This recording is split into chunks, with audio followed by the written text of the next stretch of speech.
Assalamualaikum warahmatullahi wabarakatuh. Saya Tasyana Mirana Sution dari kelas TBI 3. Di sini saya akan menjelaskan beberapa tentang penelitian Research and Development. Baiklah, yang pertama tentang pengertian Research and Development. Dari namanya, penelitian ini berarti penelitian pengembangan. Penelitian Research and Development sering diartikan sebagai suatu proses atau langkah-langkah untuk mengembangkan suatu produk baru atau menyempurnakan produk yang telah ada. Jadi produk dalam konteks ini tidak selalu berbentuk hardware, contohnya saja seperti buku, modul, atau alat bantu pembelajaran di kelas, tetapi bisa juga berbentuk perangkat lunak atau software. Contohnya saja seperti program untuk pengolahan data, pembelajaran di kelas, pembelajaran pelatihan, atau bimbingan maupun evaluasi. Sesuai namanya, Research and Development dipahami sebagai penelitian yang dimulai dengan research dan diteruskan dengan development. Selanjutnya, pengertian research and development menurut beberapa ahli, diantaranya ada menurut Sugiono berpendapat bahwa penelitian research and development atau penelitian perkembangan merupakan suatu metode yang digunakan untuk mendapatkan suatu hasil produk terbaru atau tertentu serta menguji keaktifan dari produk tersebut. Sedangkan menurut Borg and Gale menyebutkan bahwa penelitian research and development itu adalah untuk mengembangkan suatu produk pendidikan.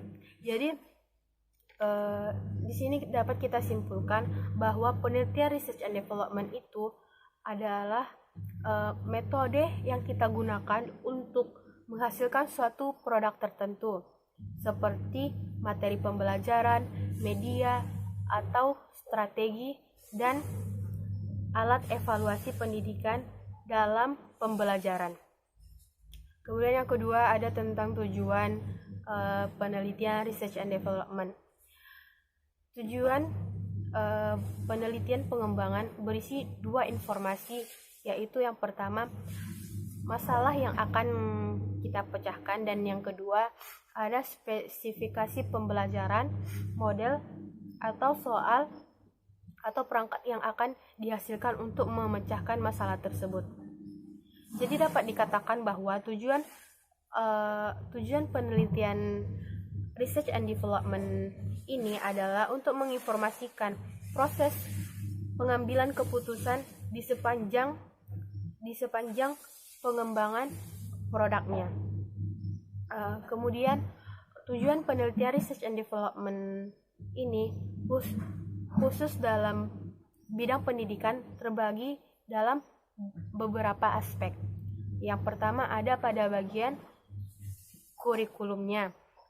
Pada bagian ini bertujuan untuk menginformasikan proses pengambilan keputusan di sepanjang pengembangan produk atau program untuk meningkatkan program tersebut untuk lebih berkembang. Kemudian yang kedua ada pada bagian teknologi dan media. Tujuannya di sini adalah untuk meningkatkan proses rancangan instruksional, pengembangan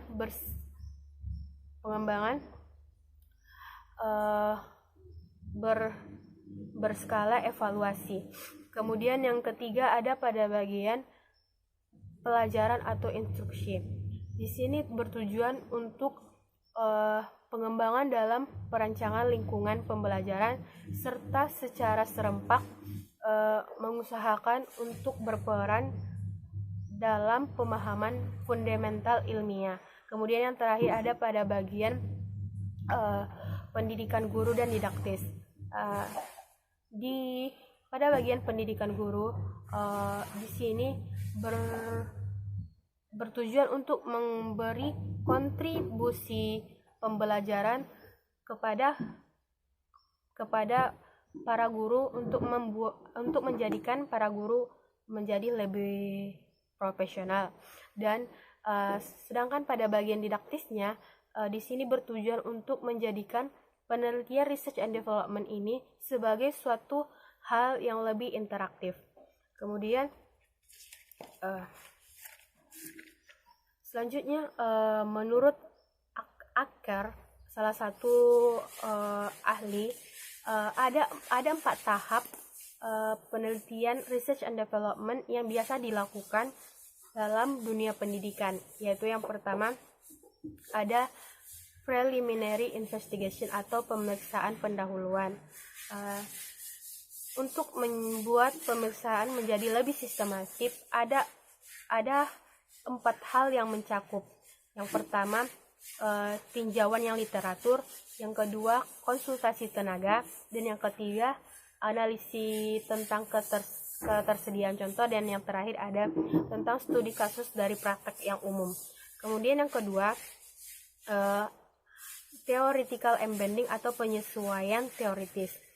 Jadi di sini kita harus mengutarakan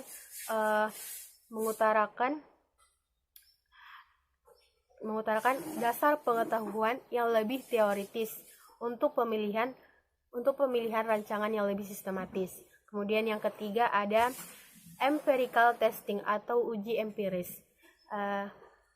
Untuk membuktikan empiris yang lebih jelas itu menunjukkan tentang kepraktisan dari intervensinya. Kemudian yang terakhir ada documentation analysis and reflection on process and outcome, atau proses dan hasil dokumentasi, analisa dan refleksi.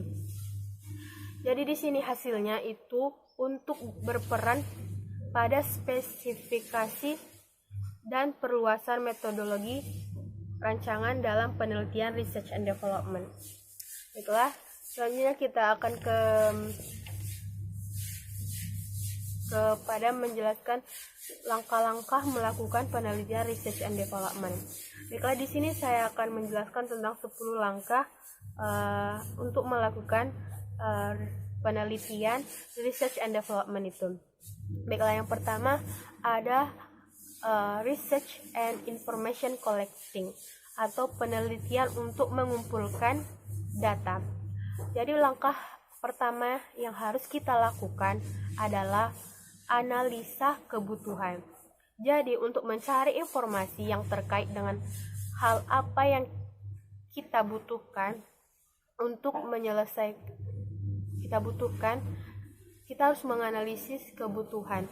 Jadi di sini berfungsi untuk menyelesaikan masalah di lokasi tersebut. Kemudian ada tadi literaturnya. Di sini berkaitan dengan pencarian informasi juga melalui teori dan penelitian yang relevan terkait produk yang kita akan kembangkan. Kemudian ada juga riset berskala kecil. Jadi hasil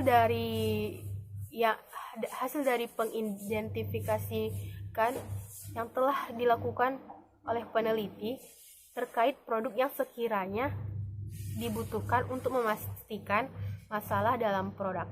Baik, selanjutnya langkah kedua adalah planning atau perencanaan penelitian. Jadi pastinya kita harus membuat planning atau rencana. Di sini juga meliputi yaitu merumuskan tujuan penelitian dan merumuskan kualifikasi peneliti dan membentuk partisipasi dalam penelitian. Baiklah, selanjutnya langkah ketiga ada develop preliminary of product atau pengembangan desain. Langkah keempat preliminary field testing atau uji coba lapangan awal. Kemudian langkah yang kelima, main product review, uji coba. Jadi tahapan ini merupakan perbaikan dari hasil uji coba dari lapangan awal atau dari langkah yang keempat tadi. Kemudian langkah keenam ada main field testing atau uji coba lapangan. Jadi di tahapan ini berkaitan dengan uji coba produk secara lebih luas atau secara lebih jauhnya. Kemudian langkah yang ketujuh ada operational product revision atau revisi hasil uji lapangan. Jadi dalam tahapan ini berkaitan dengan perbaikan kedua setelah dilakukan uji lapangan yang lebih luas. Di sini penyempurnaan produk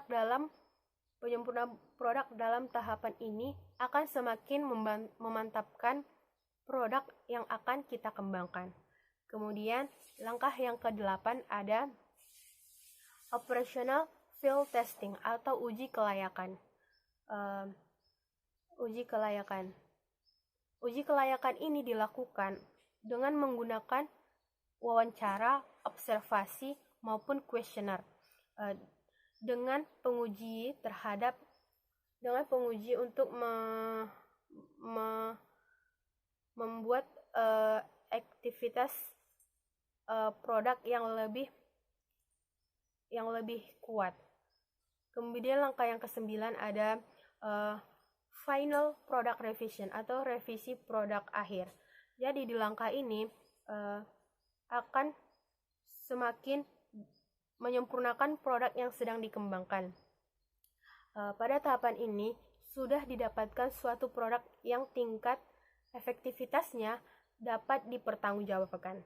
Kemudian langkah yang terakhir atau langkah ke-10 ada dissemination and implementation atau diseminasi dan implementasi produk. Di sini kita akan mempublikasikan hasil dari produk yang dikembangkan agar dapat diimplementasikan secara umum atau secara lebih luas. Selanjutnya, model penelitian research and development. Biasanya dengan model seseorang lebih memahami sesuatu daripada melalui penjelasan yang panjang. Jadi di sini ada 3 model penelitiannya. Yang pertama ada model